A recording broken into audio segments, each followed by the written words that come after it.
News 5 at noon is being brought to you by Insurance Corporation of Belize, serving Belize for 40 years.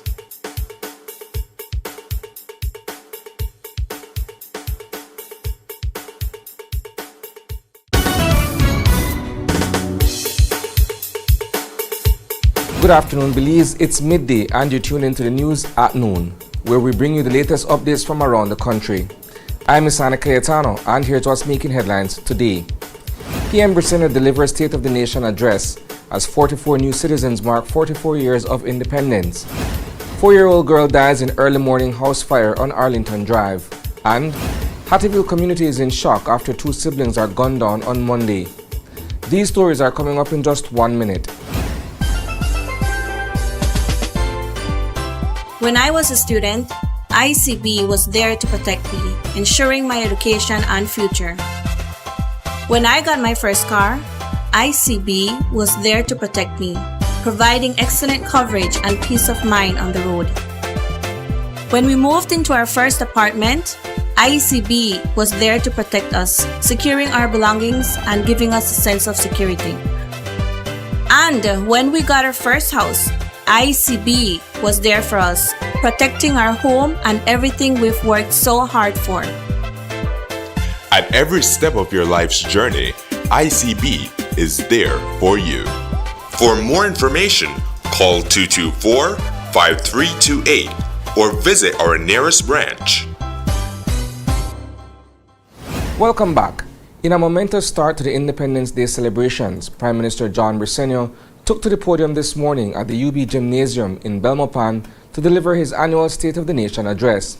But before diving into the country's progress and challenges, the ceremony began with a powerful symbol of national pride, the swearing-in of 44 new Belizean citizens, perfectly timed with the 44th anniversary of our independence. Now let's talk about the Prime Minister's speech. It was packed with updates on how Belize is doing, from the economy and employment to wages and national security. He addressed the Joseph Budna abduction, a case that's been gripping the nation, and didn't shy away from the hot-button issue of the controversial 13th Amendment. So, what are the key takeaways from this pre-Independence Day address? Let's break it down for you.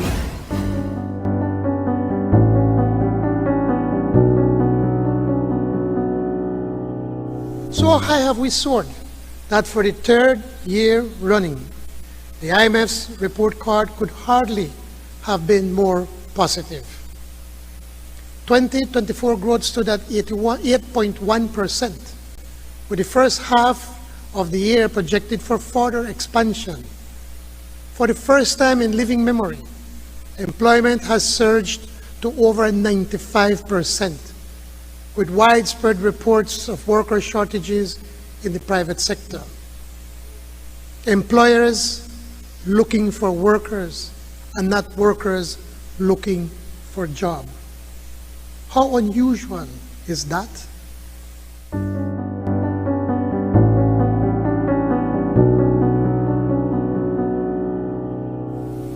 Hourly wage earners can soon expect another raise to $6 for the minimum wage from an administration that made good in our first term on the $5 per hour pledge. When that $6 per hour floor is established, this government would be the first ever to almost double the guaranteed income of those whose wages are paid at hourly wages.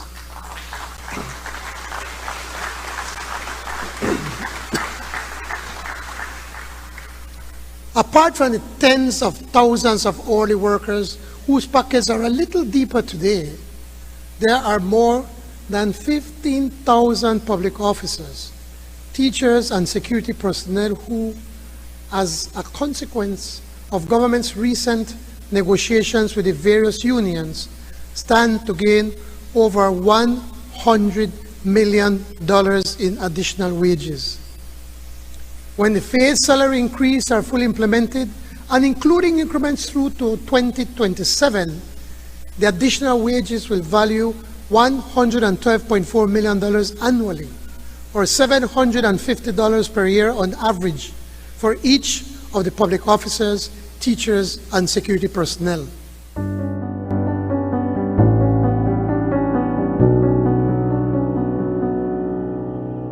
security forces, and especially the police department, continues to push back against domestic and transnational crime with gathering success.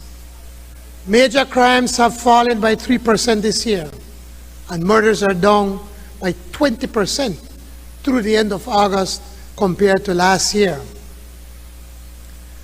With regard to this recent controversy surrounding citizen Joseph Budna and his alleged abduction and reappearance in Guatemalan custody, I wish to reiterate that this government did not and would never sanction an extrajudicial extradition of any Belizean, no matter their station.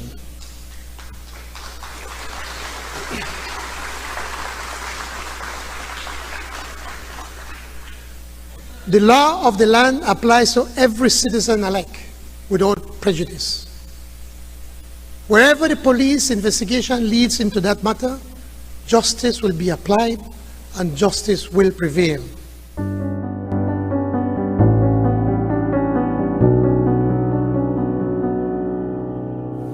The proposed 13th constitutional amendment has also generated vibrant debate in the recent months.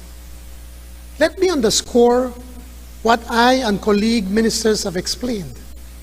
Any change to the Constitution is weighty, not a frivolous exercise. That's why the various consultations have been extensive. But I underscore as well that our pledge to employ every lawful strategy and tactic to suppress gang violence will be relentless.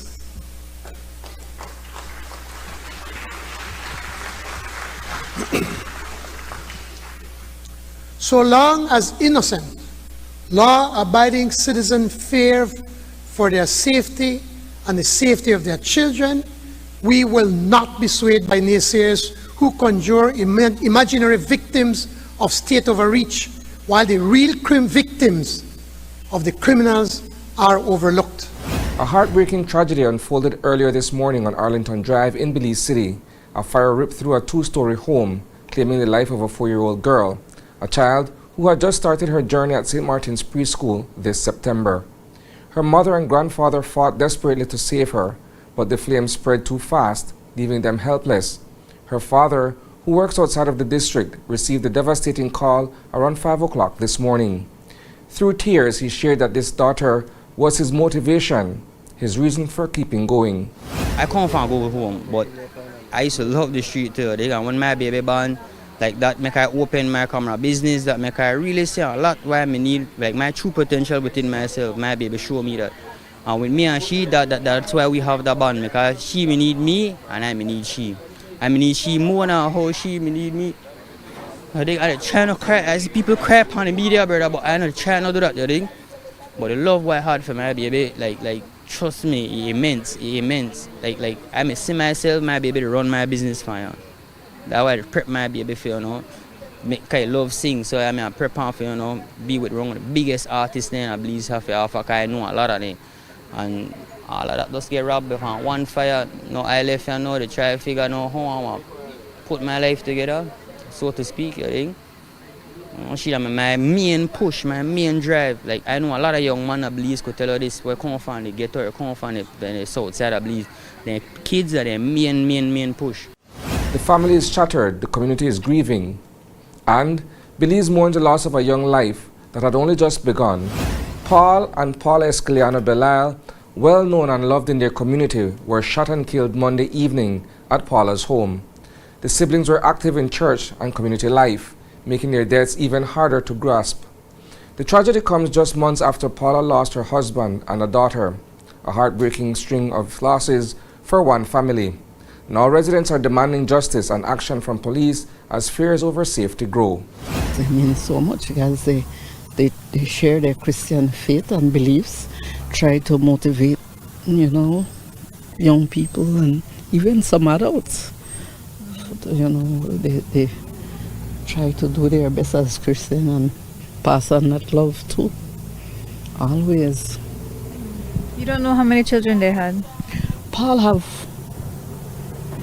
4, And I think Paula have 5, 3 girls and 2 boys, I believe.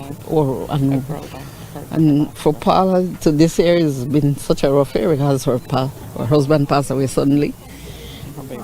And then couple months after that, it was her baby girl that died.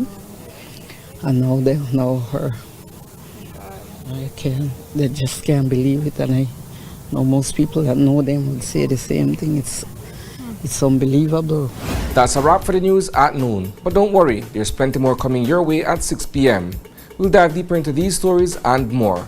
In the meantime, visit greaterbelize.com and follow us on Facebook for real-time updates. And don't miss Open Your Eyes tomorrow morning for fresh takes on today's headlines. Thanks for tuning in, Belize. Stay informed, stay inspired, and have a fantastic afternoon.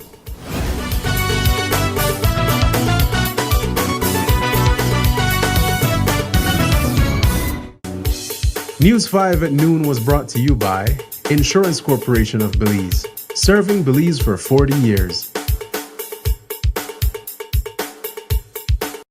I'm Brittany, one of the newest faces around here. My stories are heartfelt and bring a fresh perspective. On the job, there is no challenge too great. Flooded highways, raging fires, or asking tough questions. My determination and willingness to connect with people help to deliver stories that put you, our viewers, at the forefront of issues. My motto? Accurate, timely, and relevant. I am News 5.